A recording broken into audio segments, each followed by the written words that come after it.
네, 같이 우리 화면에 나오는 기억절 함께 봉독하고 시작하도록 하겠습니다. 창세기 17장 7절입니다. 네, 같이 읽겠습니다. 시작. 내가 내 언약을 나와 너 및 내 대대 후손 사이에 세워서 영원한 언약을 삼고 너와 내 후손의 하나님이 되리라. 네, 이번 교가가 좀 어렵습니다. 네, 옛날에 나왔습니다. 이걸 이제 다시 개정하면서 한 내용이라서 어렵기도 하고요. 또 신앙을 하시면서도 좀 자주 접하기 어려운 게 언약입니다. 의외로 그렇습니다. 예를 들어 성경을 처음부터 끝까지 언약으로 살펴볼 기회를 가지는 것이 그렇게 많지 않습니다. 복음도 마찬가지죠. 로마서에서 나오는 복음과 구약에서 흘러나오는 복음과 계시록에서의 복음은 분명히 예수 그리스도와 연관된 어떤 이야기를 하는 것 같은데 조금씩 다릅니다. 그것이 사실 우리 신앙생활과 밀접히 연결되어 있지만 구분하기가 쉽지가 않습니다. 그래서 이게 하나하나 해 나가시는 것이 쉽지 않다 이렇게 생각하실 것 같습니다. 지금 교과책을 가지고 계신 분들은 한번 목차를 펼쳐주시면 좋겠습니다. 목차를 펼쳐주시면 1장부터 3장까지는 사실 서론에 해당해요. 이제 여기에서는 이 언약에 대한 이야기를 들어가기 위해서 언약이 무엇이며 어떤 사건이 있는 것인지에 대한 어떤 개략적인 것들을 잡습니다. 그 내용으로 뭐 다 보았다고 하긴 어렵습니다. 그리고 이제 오늘부터 언약에 대한 이야기가 본격적으로 역사 안에서 어떻게 나오는지, 성경 인물들 사이에서 어떻게 나오는지를 시작을 합니다. 아브라함의 이야기는 오늘로 해서 한 두세 과 정도 더 가게 되죠. 그런데 아브라함의 이 이야기를 시작하면서 제일 먼저 나오는 게 영원한 언약이라고 하는 제목으로 나옵니다. 기억절에 있는 걸 그대로 가져왔습니다. 영원한 약속이 있습니까? 분명히 우리 영감이, 우리 할멈이 나에게 했던 약속은 영원한 사랑이었는데 지금은 대면합니다. 쉽지가 않아요. 쉽지가 않아요. 저희 할머니가 늘 하셨던 이야기이기도 했습니다. 그러면서도 또 이렇게 서로 생각하는 마음이 있는 뭐 좀 이상한, 약속을 지킨다고 하지만 이게 약속인지 아니면 그냥 정인지 그런 생각을 하게 됩니다. 밥 약속 많이 하시죠? 밥 실제로 사셨습니까? 기도한다는 약속 하셨잖아요. 실제로 하셨어요? 2018년 소비자원에서 이 조사한 바에 따르면요, 이 예약을 부도내는 형태 있잖아요. 예약을 부도내는 형태, 한 사람이 3번 정도 부도내는 형태가 한 17%, 예약을 100개 정도 했다면 한 17개는 한 3번 연속 부도를 낸다고 합니다. 예약을 해놓고 안 나타나는 거죠. 생각보다 적겠다 생각해서 그러면 한 번 부도내는 정도는 어느 정도일까 찾아봤거든요. 80%입니다. 그러니까 한국인들이 예약을 해놓고 나타나지 않은 예약 부도율이 몇 %라고요? 80%. 그러니까 우리는 그렇게 정직하지 않아요. 생각보다. 약속에 있어서 그렇습니다. 물론 계약서가 쓰여지고 공증이 되고 중요한 약속이고 너와 나 사이에 친분이 있으면 지켜요. 근데 또 친분이 있기 때문에 지키지 않기도 합니다. 뭐 약속이 뭐 정으로 사는 거지, 서로 이해하는 거지. 그러니까 이런 영원한 언약이라는 이야기가 나오면 거기에서 바탕을 해서 좀 이해하기 시작하는 것 같아요. 어렵습니다. 약속을 지키는 것도 어렵고 하는 것도 어려운데 또 약속은 많이 해야 되고 많이 지켜야 된다고 합니다. 그래서 어쩌면 오늘 이 교가가 이야기하는 이 영원한 언약이라고 했을 때 제일 먼저 드는 생각은 영원한 언약 참 부담스럽다. 어쩌면 이 생각이 드시는지 모르겠어요. 그런데 오늘 이 언약은 사실은 아브라함 언약이라고 보시면 되고요. 아브라함과 언약을 맺은 하나님이 영원하시기 때문에 영원한 언약이라는 거예요. 핵심은. 너무나 잘 알고 계시는 이야기죠. 다시요. 누구랑 맺은 언약이라고요? 아브라함과 맺었는데 하나님이 영원하세요. 그래서 영원한 언약이에요. 하나님이 영원하시기 때문에 아브라함에게 맺은 언약을 이삭에게, 야곱에게, 그리고 쭉 흘러가서 이집트에 붙잡혀갔을 때 탈출시켜서 약속을 지켜내십니다. 특별히 출애굽기 6장에서는 신실하신 하나님이라고 소개합니다. 그분이 언약을 기억하셨어요. 백성들이 아파 죽겠다고 하는 1장과 2장에 나오는 호소를 듣고 약속을 기억해내셨어요. 이것은 이들이 포로로 붙잡혀 갔을 때에도 꽤 귀중한 약속이었습니다. 이것은 초대교회 사람들이 박해를 당할 때에도 기억할 수밖에 없는 아주 중요한 약속이 무엇이었다고요? 아브라함의 약속이에요. 누구 때문에요? 영원하신 하나님 때문에요. 이제 그 이야기에 대한 서론적인 이야기가 들어갑니다. 자, 그런데 일요일부터서요, 거진 수요일까지 이야기를 살펴보시면 이름에 대한 이야기입니다. 이름에 대한 이야기입니다. 하나님의 이름에 대한 이야기와 아브라함의 이름이 바뀐 것에 대한 이야기입니다. 뭔 상관이 있을까요? 약속과. 이제 이 부분을 좀 이렇게 줄여가야 합니다. 그러기 위해서는 이 아브라함의 언약이 있기 전에 하나님 나라에 대한 이야기를 안 할 수가 없습니다. 여러분, 하나님께서는 성경에 있는 여러 가지 이야기들이 있는데 그 이야기 중에 이 사람이 처음부터 끝까지 성경을 읽으면서 큰 테두리를 읽을 수 있도록 프레임을 몇 개 짜주셨어요. 그러니까 무슨 얘기냐면 성경 창세기부터 계시록까지 우리가 쭉 읽어나갈 때 작은 이야기 하나하나를 읽도록 되어 있지만 전체 이야기를 볼 수 있도록 해놓았습니다. 창조, 타락, 이스라엘 민족, 교회, 그리고 그 이후 시대, 구속사적인 관점으로 보는 겁니다. 어떻게 하나님이 인류를 구원하는지에 대한 내용을 중심으로 보는, 그 역사 중심으로 보는 것이 바로 구속사입니다. 그 다음에 두 번째는 무엇이냐면 언약이에요. 하나님이 우리와 약속을 하셨습니다. 그 제일 첫 약속은 이 창세기 3장에 나오는 뱀을 멸망시키고 우리를 구원하겠다고 하는 약속, 여기서 찾는 사람들도 있습니다. 아니면 그 앞에 있었던 안식일과 창조에 대한 약속에서부터 시작하기도 합니다. 여하튼 그렇게 쭉 흘러서 계시록까지 언약이라고 하는 관점으로 볼 수도 있습니다. 그리고 세 번째 관점이 뭐냐면 방금 말씀드렸던 하나님 나라입니다. 나라는 고대 방식으로 보면 왕이 있어야 되고 백성이 있어야 되고 다스릴 수 있는 땅이 있어야 되고 법이 있어야 합니다. 그러면 이것만 있으면 나라가 구성이 됐어요. 그리고 실제 이 네 가지 모티프는 성경 안에서도 찾을 수 있습니다. 한번 보실까요? 창세기 1장을 보시게 되면 왕은 하나님이세요. 왕이 하나님이라고 하는 건 후반부에 계속 나옵니다. 근데 그 창세기 1장에 나오는 이 왕은 독특한 왕이에요. 전쟁을 안 해요. 세상을 창조할 때 고대 근동에 있는 신들은 전쟁을 하고 그 피 안에서 투쟁하면서 만들어낸 것이 세상이었는데 하나님은 그런 투쟁이 하나도 적혀있지 않습니다. 하나님은 무엇으로 세상을 만드셨어요? 말하셨어요. 숨으로 인간을 만드셨어요. 자신이 말하시고 숨으로 빚어낸 것들을 가지고 무엇 하셨냐면 아름답다, 좋다라고 하는 평가를 하십니다. 말을 했더니 이루어졌고 평가하셨어요. 독특한 왕이에요. 아주 독특하신 분이에요. 그럼 그분의 백성은 누군가? 사람입니다. 사람의 위치는 무엇이었는가? 에덴 한가운데 두 나무 사이에서 늘 머뭇머뭇거리는 존재가 우리였어요. 그런데 그런 존재를 하나님의 형상이라고 불렀습니다. 따라서 하나님을 닮은 존재입니다. 그 하나님의 형상이라고 하는 것은 창세기 2장 중반부에 나오는 것처럼 동산을 지키고 돌보는 임무를 받았습니다. 지키다, 돌보다, 이 아보드 샤마르라고 하는 이 두 단어는 민수기 3장 8절에 그대로 나옵니다. 제사장이 성전에서 봉사할 때 이 단어를 써요. 시무한다, 지킨다라고 하는 단어로 변형되어서 쓰입니다. 그러니까 하나님께서는 이 땅을 성전으로 지으시고 하나님의 나라라고 구축을 하신 후에 그 성전 한가운데에 제사장과 같은 인간을 두셔서 하나님의 백성으로 삼으시고 그곳을 지키고 다스리고 또 돌보도록 만드신 거예요. 땅은 어디라고요? 에덴입니다. 법은요, 선악을 알게 하는 나무의 열매를 먹지 말라, 이 한 가지예요. 이렇게 하나님의 나라가 만들어졌습니다. 다시요, 말씀으로 창조하시는 능력 있는 하나님의 우리의 왕, 하나님의 형상, 곧 그분의 제사장으로 만들어진 존재가 우리입니다. 그리고 우리가 살아가고 있었던, 사실은 초기 인류가 살아가고 있었던 그 에덴이라고 하는 곳이 땅이었습니다. 법은 선악을 알게 하는 나무의 열매를 먹지 마라. 이게 하나님 나라의 창조와 완성이었습니다. 하지만 타락으로 깨어지게 돼요. 하나님과 사람 사이의 관계가, 사람과 사람 사이의 관계가, 사람과 피조물 사이의 관계가 다 깨어집니다. 이제는 하나님의 나라가 구성이 될 수가 없어요. 그래서 창세기 3장 이후에 11장까지는 끊임없이 나락으로 떨어져 가는, 아주 회복하지 못하는 하나님의 나라의 모습에 대한 이야기를 쭉 합니다. 아무리 노력을 해도 안 돼요. 홍수 나고요, 바벨탑 섭습니다. 그게 어디까지 나오냐면 창세기 11장까지 나오는 이야기입니다. 그런데 갑자기 창세기 12장에 오늘의 주인공이 등장해요. 누구일까요? 아브라함이라고 하는 이름을 가지기 전에 아브람이 등장합니다. 이 사람을 하나님이 찾아가세요.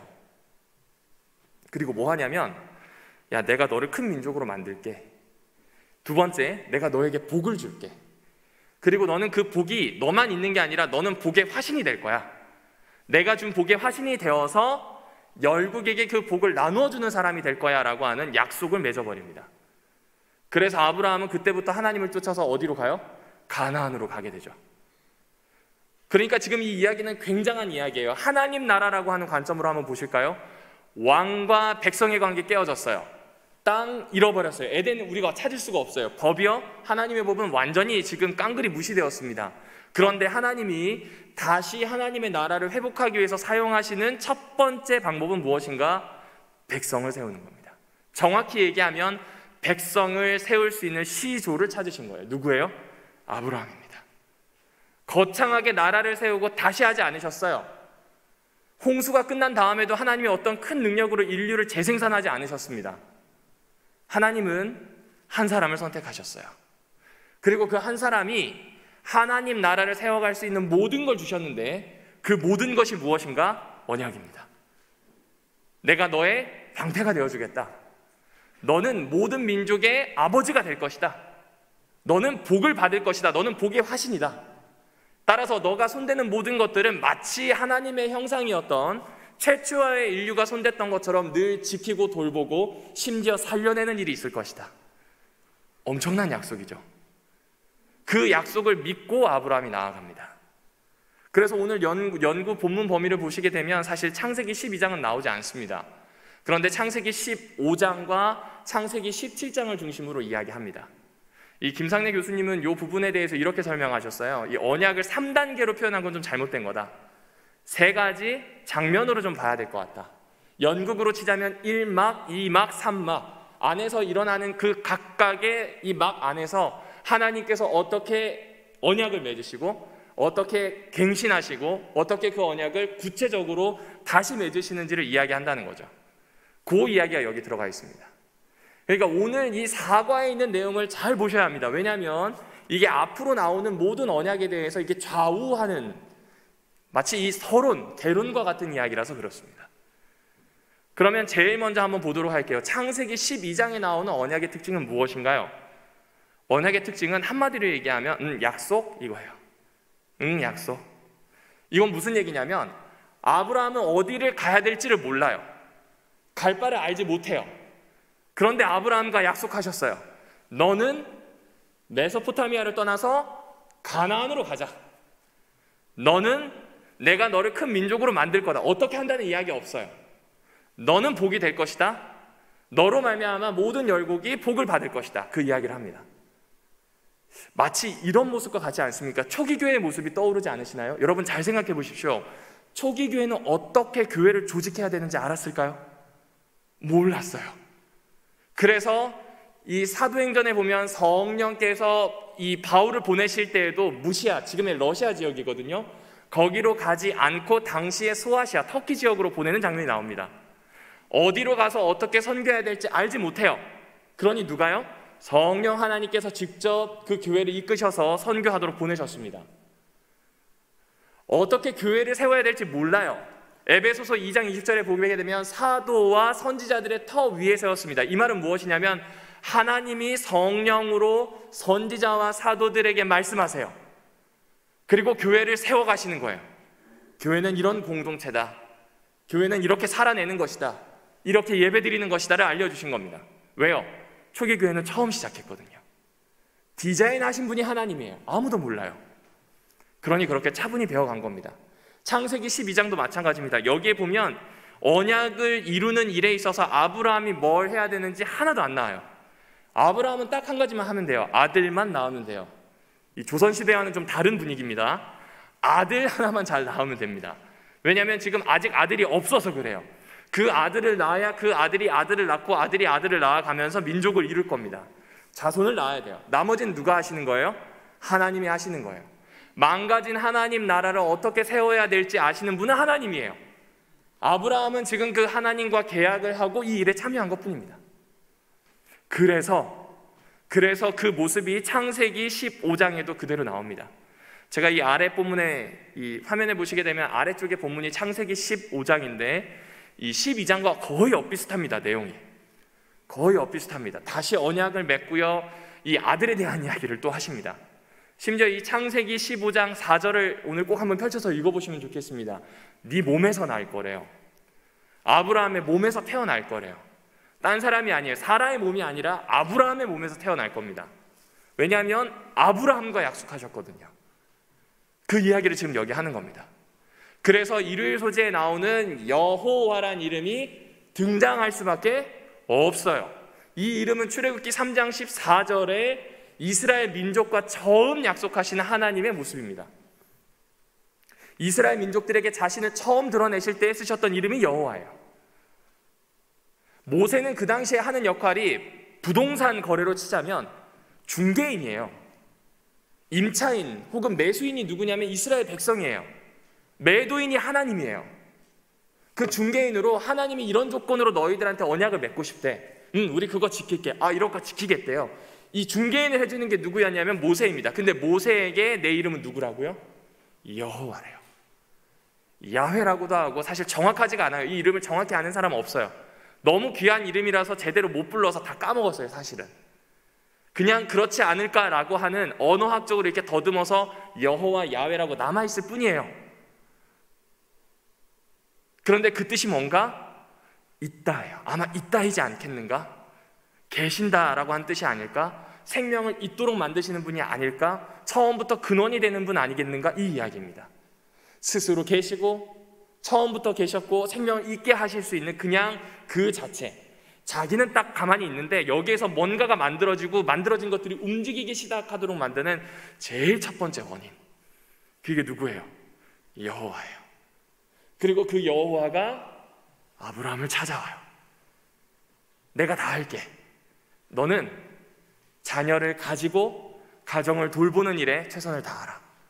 그리고 너는 나와 함께 가나안으로 가라는 그 명령만 잘 지켜라. 나머지는 내가 다 할게. 그 이야기가 바로 창세기 12장과 15장에 나오는 이야기입니다. 아브라함과 맺는 언약을 한번 잘 보시면 이렇습니다. 창세기 15장 7절인데요. 나는 이 땅을 너에게 주어 소유를 삼게 하려고 너를 갈대아인 우르에서 이끌어낸 여호와다라는 표현이 나옵니다. 이 표현이 어디에서 똑같이 나오냐면 이 출애굽기 20장의 십계명에서도 똑같이 나옵니다. 나는 너희를 종되었던 땅 애굽에서 인도하여 낸 여호와라. 너는 나 외에 다른 신을 있게 하지 말지니라 라고 하면서 시작을 해요. 이 무엇이냐면 하나님과 이제부터 약속을 하는 거예요. 그냥 약속이 아니라 그는 나의 주인이에요. 나는 그분의 백성 종이에요. 그걸 종주권 서약이라고 합니다. 궁중에서 일어나고 있었던 많은 서약 중에 하나입니다. 그 모양을 그대로 가져와요. 그 모양이 뭔가 나는 누구다, 나는 어떤 왕이다, 나는 어떤 황제다라고 쓰는 거예요. 그 다음에 역사적인 사실, 너를 갈대아에서 여기로 오게 했대요. 그리고 이스라엘에게는 내가 너를 이집트에서 오게 했대요. 그 이야기를 하는 거예요. 이제부터 너와 나는 정확하게 할게. 내가 너의 하나님, 내가 너의 왕. 이제부터 내가 너를 통해서 하나님 나라를 세울 테니까 너는 나의 백성. 그 이야기가 여기에 등장하는 겁니다. 그래서 어쩌면 이 교가를 보실 때 이름의 비중이 엄청 커 보인다 생각하실 수 있을 겁니다. 언약에 대한 이야기는 안 나오고 이름이 계속 나오니까요. 그런데 사실은 그렇지가 않다는 거죠.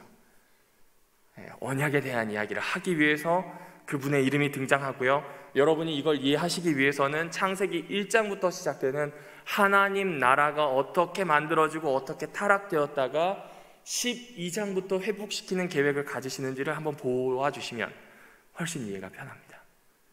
그렇게 지금 하나님은 내가 언약을 아브라함 너와 맺을게 라고 하는 이야기로 시작하고 계십니다. 여기까지 있는 이야기를 잘 정돈해 보면 언약이 가지고 있는 아주 특수함이 보입니다. 그게 어떤 걸까요?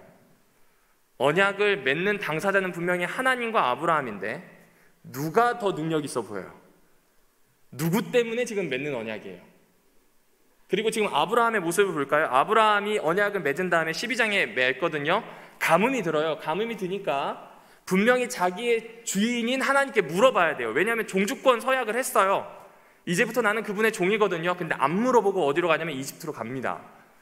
그런데 이집트로 갔더니 자기 와이프를 눈독을 들이는 파라오 앞에 너무 무서워서 와이프를 그 침실에 밀어 넣었다가 파라오가 하나님한테 어떤 방식으로든지 죽을 뻔한 경험을 합니다.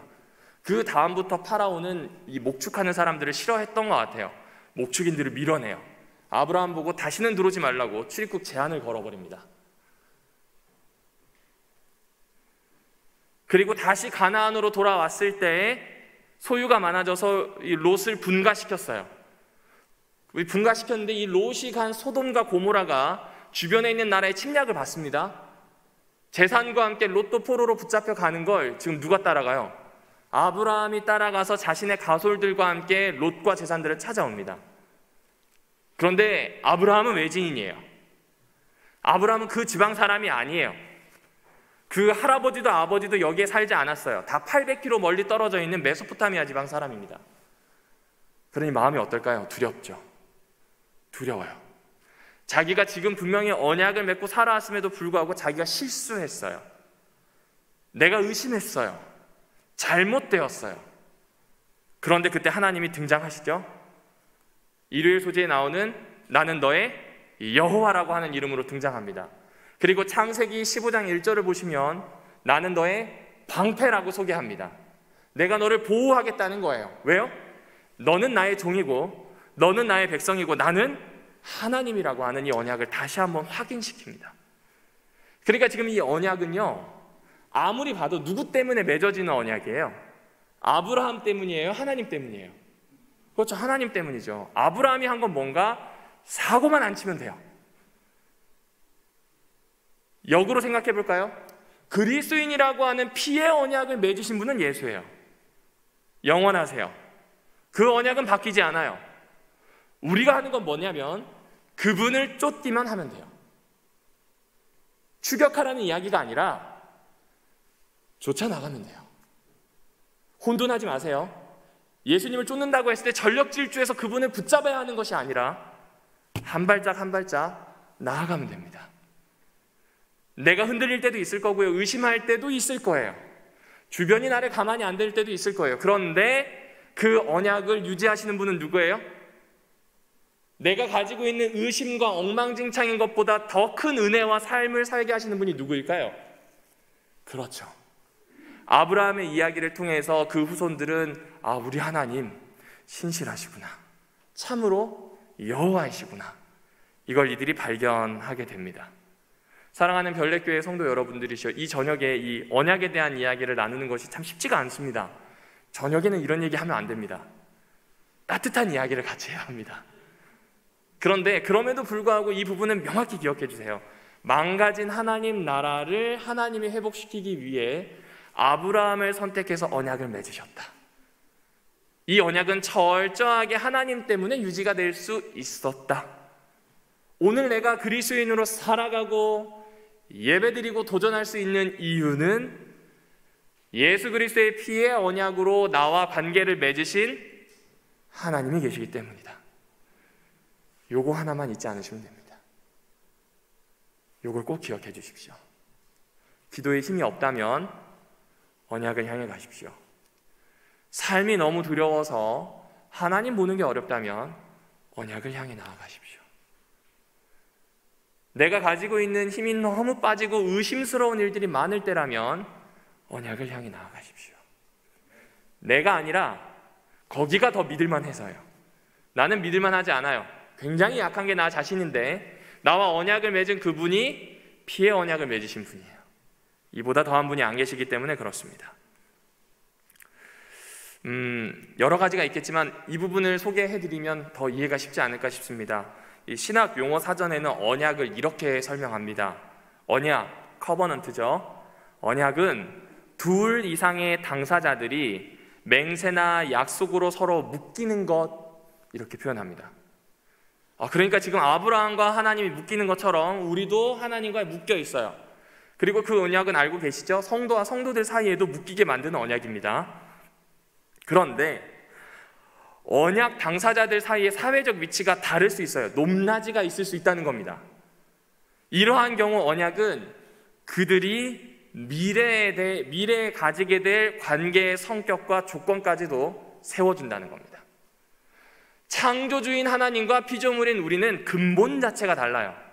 사회적 위치든 어떤 위치든 차이가 나요. 그런데 하나님은 언약을 맺으시는 걸로 우리의 미래에 있을 모든 모든 관계, 하나님과 함께할 모든 성격의 모임, 어떤 활동이든지 그분의 종, 그분의 백성으로 언약을 맺어주셨다는 사실을 잊지 않으셨으면 좋겠습니다.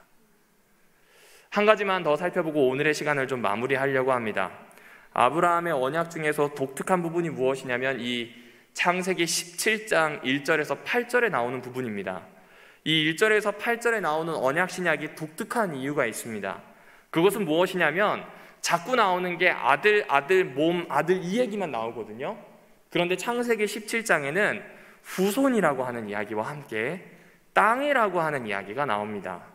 그리고 후손과 땅에 대한 모티프가 강화되면서 어떤 것이 나오냐면 아브라함에게 약속하셨던 제일 마지막 약속, 그러니까 창세기 12장 3절에 나오는 내가 너를 모든 민족의 복이 되게 하겠다, 너 자체가 복이 되게 해서 너를 통해서 모든 민족들이 복을 받도록 하겠다라는 이야기를 강조해 줍니다. 그러니까 언약이라고 하는 것은요, 그냥 개인에게 국한되는 게 아니에요. 언약이라고 하는 것은 내가 그냥 가만히 있는 것으로 끝나는 게 아니라 반드시 그 영향력이 타인을 향해 넓혀지게 됩니다.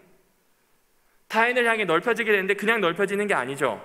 하나님께서 복을 약속해 주셨기 때문에 우리는 그 복을 전달해 주기만 하면 된다는 이야기로 나아가게 합니다. 느헤미야서 9장 7절에서 10절입니다.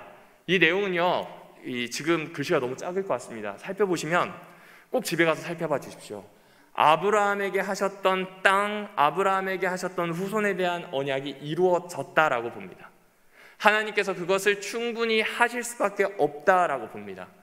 그 이유가 뭐냐면요, 아브라함이 하나님 앞에 이삭을 번제로 드립니다. 이 윤리적인 문제는 그 다음 과에 아마 다루게 될 겁니다. 그때 그 목사님께서 아마 설명해 주실 겁니다. 저는 그걸 제외하고 아브라함은 그 하나님께서 주신 언약을 성실하게 믿고 따라갑니다. 자기가 가지고 있는 전 존재를 하나님 앞에 던져요. 그냥 던지는 게 아니라 하나님이 주신 언약 때문에 자신의 아들을 제사 드리기로 결심해요. 지금까지 하나님께서 맺으신 언약이 허투루 가지 않다는 걸 자기는 안 겁니다. 내가 흔들렸지만 하나님은 믿을만 하다는 걸 알았어요. 그래서 이삭을 제사로 드려요. 물론 이삭은 삽니다. 그런데 재밌는 장면이 뭐냐면요, 그 일이 있고 난 다음에 창세기 22장 15절부터 18절에 보면 이제부터 하나님께서 확실하게 언약을 성취해 주실 것이라고 하는 말을 처음 사용하십니다. 지금까지 언약을 맺겠다라고 얘기했어요. 그런데 지금부터 어떻게 한다고요? 언약을 성취하겠다는 이야기를 하십니다. 다시요, 창세기 12장부터 다시 말씀드릴게요.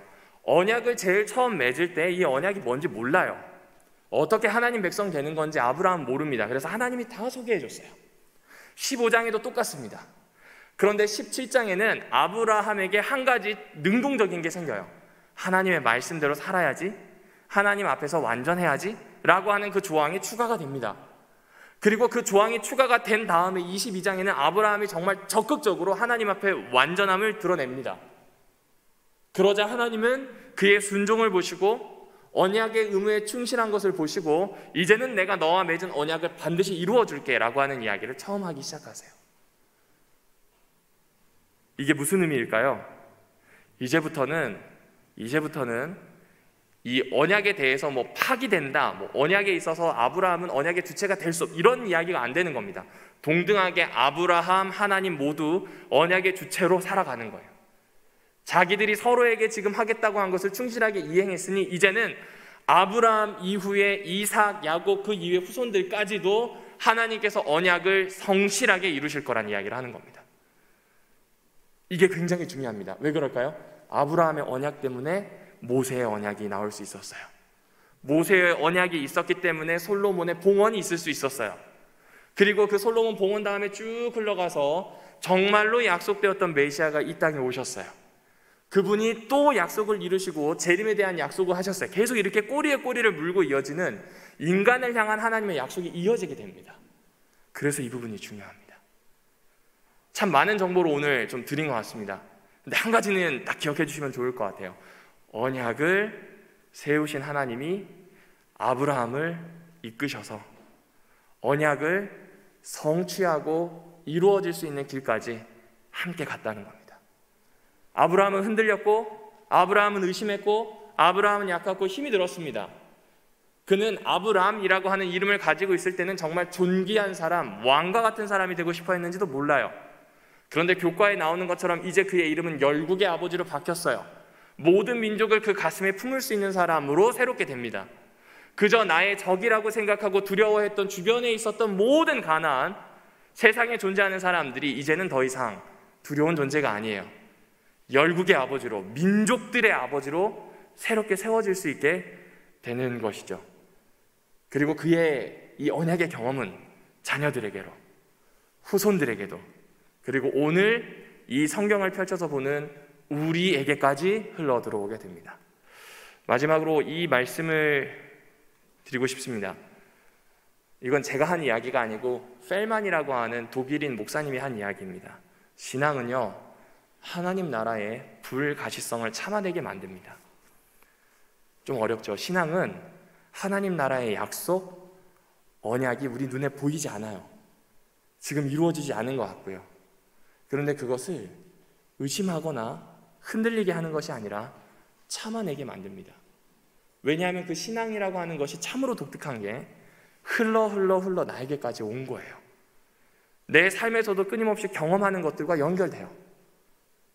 오늘 이 저녁 영원한 언약, 아브라함과 맺었던 그 약속이 여전히 우리에게 이어지고 있음을, 그래서 비록 하나님 나라는 보이지 않더라도, 비록 하나님의 언약은 보이지 않더라도 여전히 내가 참아낼 수 있도록, 인내할 수 있도록, 살아낼 수 있도록 만드신다는 이 사실 꼭 기억해 주시면 좋겠습니다.